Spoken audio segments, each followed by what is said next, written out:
Bismillahirrahmanirrahim. Assalamualaikum warahmatullahi wabarakatuh. Selamat pagi, selamat siang, selamat sore, dan selamat malam bagi teman-teman semua yang sedang menonton video saya. Perkenalkan, nama saya Aziza Putri Aulia yang akan membahas materi yang berjudul etika berkomunikasi. Mengapa komunikasi memerlukan etika? Agar tidak menimbulkan kesalahpahaman antar komunikan dan komunikator, dan juga agar komunikasi berjalan secara efektif. Etika berkomunikasi secara face to face itu ada 5. Yang pertama, perhatikan keadaan calon lawan bicara. Ketika calon lawan bicara sedang sibuk atau sedang melakukan aktivitas lain, kita sebaiknya menunda komunikasi kita dulu. Tetapi ketika calon lawan bicara kita sudah sedang tidak melakukan aktivitas yang lain, di situ kita sudah bisa memulai komunikasi kita. Kemudian yang kedua, gunakan bahasa yang ramah dan sopan.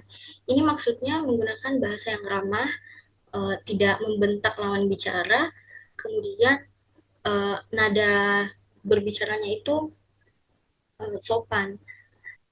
Selanjutnya, yang ketiga, tatap mata lawan bicara. Ketika kita tatapan kita itu kemana-mana, itu akan memberikan kesan kita tidak sopan kepada lawan bicara, dan lawan bicara tidak akan konsentrasi dengan apa yang kita sampaikan. Tetapi ketika kita sungkan untuk menatap mata lawan bicara, kita bisa menatap di atas mata atau di hidung, gitu. Kemudian menjaga artikulasi, intonasi, dan tempo. Ketiga hal ini sangat berkaitan karena ketika tempo kita dalam berbicara itu cepat, maka artikulasi tidak akan jelas dan intonasi juga tidak akan bagus kedengarannya. Jadi artikulasi itu harus jelas, yaitu pengucapan a, i, u, e, o-nya jelas, intonasinya tidak terlalu tinggi dan juga tidak terlalu rendah, dan temponya yang sedang-sedang saja. Kemudian mendengar lawan bicara. Dalam berkomunikasi kita tidak hanya dituntut untuk pandai dalam berbicara, tapi kita juga harus pandai dalam mendengarkan orang yang sedang berbicara.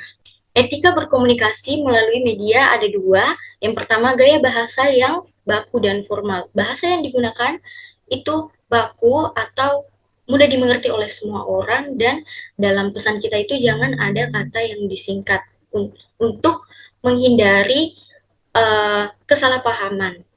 Kemudian yang kedua, perhatikan struktur pesan. Struktur pesan ini bagusnya diawali dengan salam, kemudian permohonan maaf, kemudian perkenalan diri, kemudian isi pesan, dan terima kasih, kemudian salam penutup. Etiket berkomunikasi. Apa itu etiket? Etiket adalah suatu hal yang berkaitan dengan tata krama dalam kehidupan sehari-hari. Etiket berkomunikasi ada 3, yaitu ucapkan, tolong, dan terima kasih. Ketika kita meminta bantuan, ucapkan terlebih dahulu tolong, kemudian ketika kita sudah ditolong sama orang, kita ucapkan terima kasih. Yang kedua, ucapkan permisi. Ketika kita lewat di depan orang yang lebih tua, maka kita sebaiknya mengucapkan permisi, atau kalau dalam bahasa Makassar itu tabe. Jangan menyela pembicaraan.